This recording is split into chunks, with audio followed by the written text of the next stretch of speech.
The war was over, but the silence was not peace. Berlin, 1948.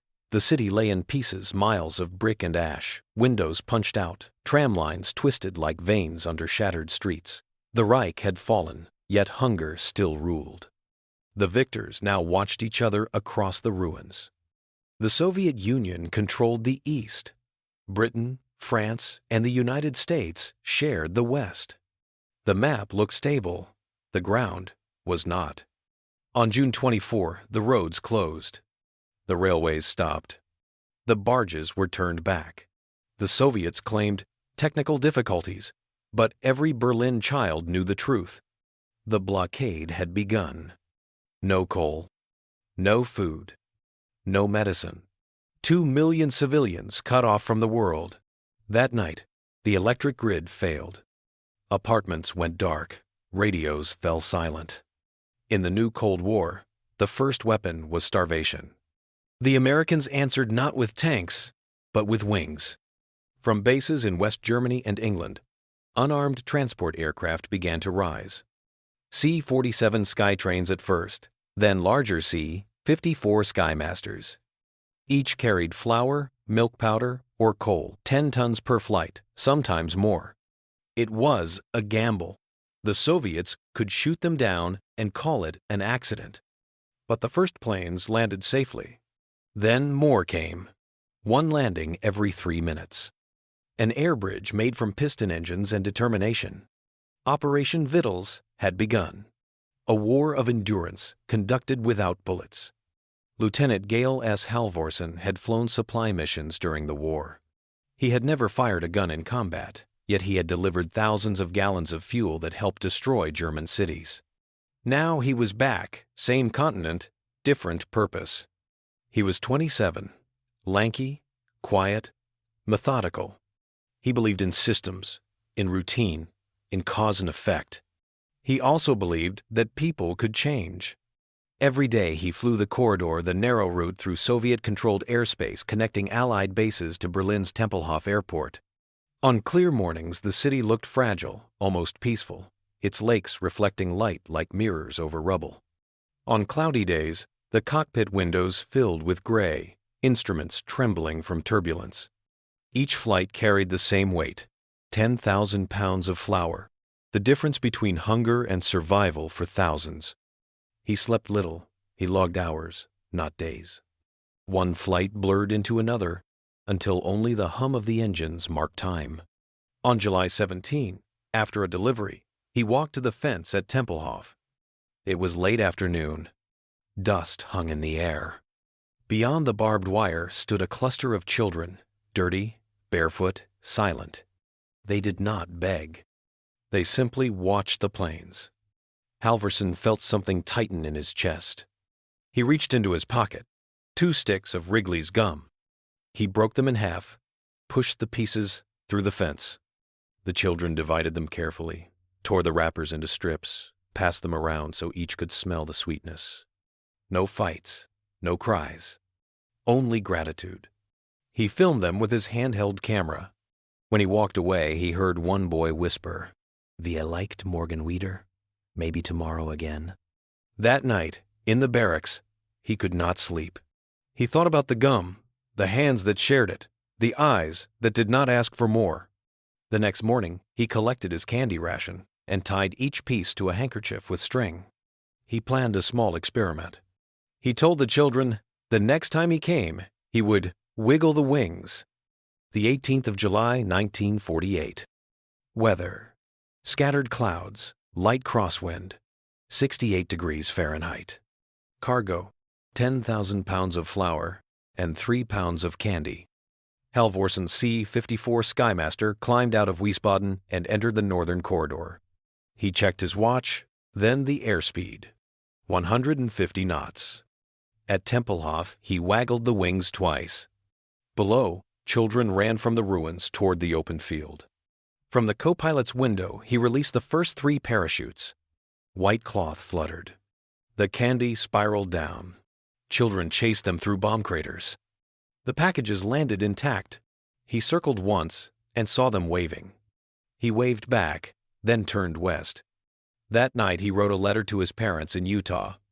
"Dropped candy today, instead of bombs." It felt better. Within a week he made 2 more drops. Other pilots noticed. They wanted in. Within a month, Operation Little Vittles was born, an unofficial, self-organized humanitarian mission running parallel to the official airlift. At first, U.S. commanders hesitated. The operation was unauthorized. Any accident could become Soviet propaganda. But the story reached the American press. Headlines read, "Candy Bomber Cheers Berlin Children." Public opinion surged. Donations poured in. Candy companies shipped chocolate. Schools sent handkerchiefs. Children wrote letters. By September, Halvorsen had help from hundreds of airmen. Each base established a candy section. They tied tens of thousands of miniature parachutes. Each had a note, a signature, sometimes a cartoon. The candy drops multiplied. Berlin's western sectors filled with drifting white parachutes. The children gave each pilot a nickname: Uncle Wiggly Wings, Chocolate Pilot, Raisin Bomber. In less than 6 months, 23 tons of candy fell over Berlin. No one was injured. No parachute went to waste. It was not just generosity, it was precision. Each drop required coordination with approach controllers. Altitude, under 500 feet. Speed, below 120 knots. Interval, 5 seconds. Too high and the wind scattered the candy into the Soviet sector. Too low and it risked collision with buildings. The crews developed new techniques: timed releases, wind correction tables, smaller chutes. What began as improvisation evolved into procedure. The candy bomber had become an institution. To understand the scale, one must understand the machine. The Douglas C-54 Skymaster weighed 73,000 pounds fully loaded. 4 Pratt & Whitney R2000 engines drove 13-foot propellers. Cruise speed, 190 miles per hour. Maximum range, 4,000 miles. Cargo capacity, 10 tons. The aircraft burned 200 gallons of fuel per hour. Every gallon had to be accounted for. Weight meant distance, distance meant survival. In the Berlin airlift, over 300 C-54 seconds operated simultaneously from 3 bases: Wiesbaden, Celle, Fossberg. Pilots flew timed lanes separated by 500 feet of altitude and 3 minutes of schedule. In winter fog, they navigated solely by instruments. They called it the most disciplined chaos in aviation history. At the peak of the operation, 1 plane landed every 45 seconds. Crews delivered up to 12,000 tons of supplies per day.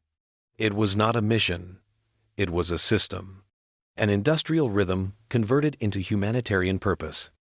For comparison, during the peak bombing campaigns of 1944, U.S. 8th Air Force dropped roughly 12,000 tons of ordnance per day. Now the same tonnage arrived as food. The same capacity for destruction had been inverted into salvation. The rhythm saved Berlin but drained its saviors.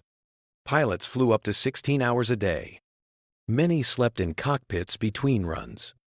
A missed approach meant circling over Soviet territory. Mechanical failures were common. The winter of 1948 was harsh. Engines iced, fuel lines froze. On December 15, a C-54 crashed short of the runway. 3 crewmen died. Children still came the next morning, holding hand-drawn signs. Danke. Halvorsen wrote in his diary, "They thanked us even after the crash. How could we stop?" Psychologists later called it industrial stoicism, the ability to persist through mechanical repetition under moral pressure. Pilots endured because stopping meant failure, and failure meant starvation. The candy drops continued through it all. Sometimes the pilots saw the same children again, recognized faces from the fence line. In that recognition lay connection, the invisible bridge between conqueror and conquered, between machine and man. The Soviets mocked the raisin bombers in their newspapers. They called them sweet-toothed imperialists. But propaganda could not compete with taste. Every child who caught a parachute carried proof that kindness existed. In Moscow, analysts underestimated the effect. They saw tonnage, not sentiment. They counted calories, not conviction. But the West understood that morale is a resource. The candy drops did more for the Allied image than 100 speeches. In every newspaper photo, a child held a parachute aloft. It was the image of hope made mechanical. For the first time since the war, Germans smiled at Americans. The same aircraft that had once destroyed their city now fed their children.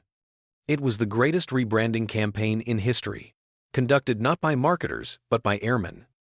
Halvorsen became a symbol of what America wanted to believe about itself.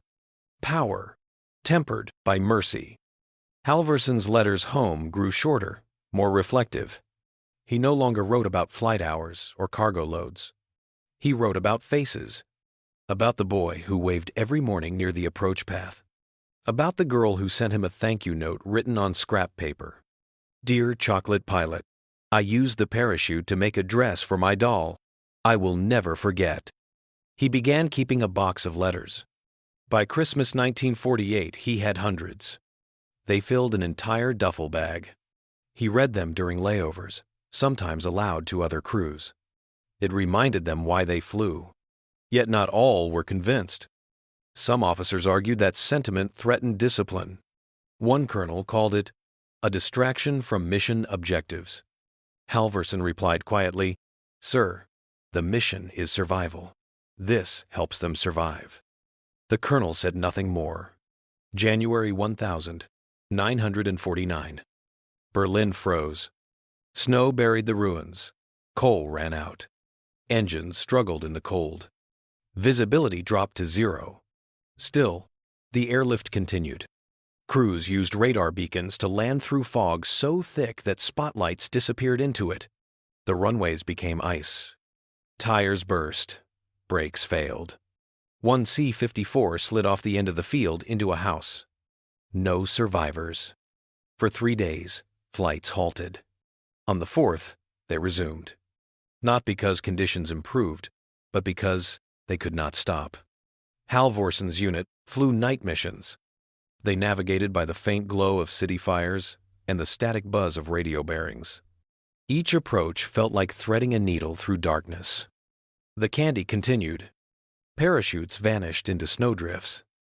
Children dug them out, their hands red and raw. In one photograph, a girl in a tattered coat stands in falling snow, holding a candy bar as if it were gold. The caption reads, "Berlin, Winter, 1949. Operation Little Vittles continues." That photo ran worldwide. It defined the blockade more than any political speech. By spring, the blockade began to crack.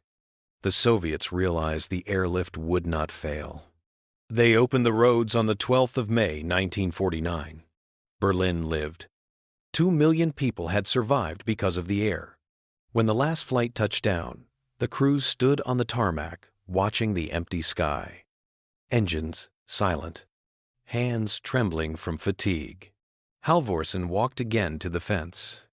The children were there, older now, cleaner, smiling. They handed him a small paper box. Inside were bits of candy saved from his drops, wrapped in foil, tied with string. On the lid they had written, in shaky English, "We will never forget your wings." He kept that box for the rest of his life.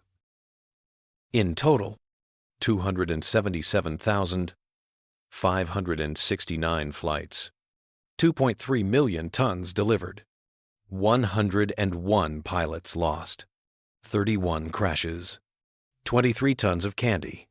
The cost in fuel alone exceeded $224, $1,001,949.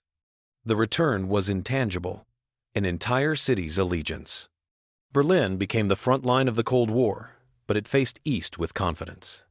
The airlift proved that logistics could defeat ideology, that engineering could express ethics, that sometimes the surest path to victory is endurance. And within that massive system, one man's small act gave the mission a face. The Berlin airlift was not a battle of weapons. It was a battle of systems. The Soviet Union had tanks, artillery, divisions waiting at the border. The United States had factories, transport aircraft, and an unbroken supply chain. In that contrast lay the future of the Cold War. The candy drops symbolized more than compassion. They symbolized a philosophy, the belief that the strength of a free nation comes not only from its capacity to fight, but from its capacity to build, to feed, to care. The Soviets tried to mock the act. They printed cartoons of sugar bombers, bribing German children with chocolate. But propaganda could not overcome memory. The sound of engines overhead, the same engines that once brought destruction, had become the sound of survival. This was soft power before the term existed. It was psychological warfare through empathy. And it worked. Public opinion in Germany turned decisively toward the West. In the minds of millions, America no longer meant occupation. It meant sustenance. The statistics were simple. The meaning was not. Each C-54 that landed was a declaration of principle. You can blockade roads. You can control ground. But you cannot control the sky. When the Soviets lifted the blockade in May 1949, they did so quietly. No speeches. No explanations. They simply reopened the checkpoints and pretended nothing had happened. But everyone in Berlin knew who had won. And the victory had not been claimed by generals or politicians. It had been claimed by airmen, by men who delivered flour, coal, and candy. The Skymaster was not a glamorous airplane. It lacked the curves of a Spitfire, the menace of a B-17, the poetry of a Mustang. It was a box with wings. But it was the perfect machine for the job. Each aircraft carried 10 tons of supplies, 3,000 gallons of fuel, or 20,000 chocolate bars. Engines ran at 2,700 revolutions per minute for 8 hours straight. Maintenance crews worked without pause. Each engine overhaul required 250 man-hours. Each flight plan was recalculated for wind, temperature, and corridor congestion. They flew regardless of weather. Rain froze to wings. Fog erased runways. Sometimes pilots saw nothing until their landing gear scraped the tarmac. They called it blind mercy. Fuel efficiency was calculated down to the pound. A misjudged load could mean running out of gas over Soviet territory. Crews trusted their instruments and their instincts. In the absence of radar, the pilot's ear became a compass, the hum of engines his only constant. They were flying factories. Engines produced motion. Motion produced hope. And hope sustained the city. The candy drops were a negligible fraction of the total cargo. 23 tons out of more than 2 million. Yet they carried a symbolic weight no tonnage could match. The difference between necessity and meaning was small, but decisive. Flour fed the body. Candy fed the idea that humanity still mattered. War leaves marks on both the defeated and the victors. The Berlin airlift showed how nations could heal, or at least pretend to.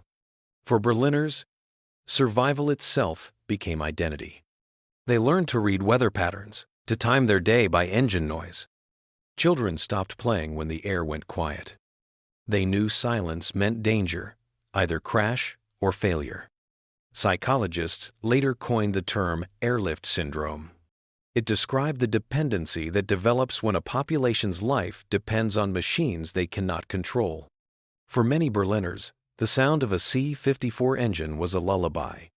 When the airlift ended, the silence felt unbearable. For the pilots, the experience was equally transformative. Many had dropped bombs on German cities just 4 years earlier. Now they were saving those same people.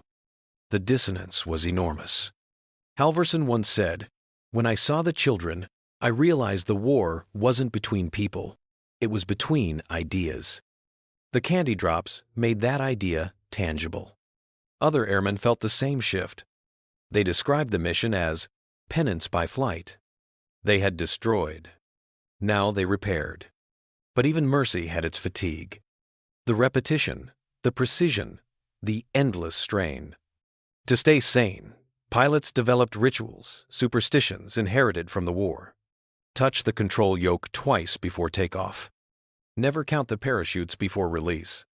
Never speak of fear. They built walls of routine against chaos. And through those walls, compassion leaked, small, measured, disciplined. Not sentimental, not impulsive, just constant. That constancy became the foundation of post-war Europe. Discipline made peace possible. Before 1945, power was measured by destruction. After 1948, it was measured by supply. The Berlin airlift redefined warfare. It proved that the same industrial might that won the war could also preserve peace. The Allies had learned to weaponize logistics. Factories that once built bombers now built cargo planes. Runways once meant for attacks now became arteries of survival. It was an inversion of military philosophy. Instead of breaking an enemy's will, they sustained a friend's. From a strategic perspective, the airlift was more than humanitarian. It was deterrence through demonstration. The message was clear. If the United States could feed a city by air for a year, it could sustain any front, any blockade, anywhere. The operation also revealed the moral economy of the Cold War. Each side claimed to represent humanity. Only one demonstrated it. Every chocolate bar dropped over Berlin was a statement of governance. Democracy delivers. Historians later argued that the airlift accelerated the creation of NATO. It showed that Western cooperation was not theoretical, it was logistical, measurable, real.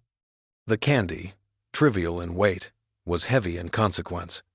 It made the abstract visible. It made the moral practical. When the blockade ended, the flights slowed.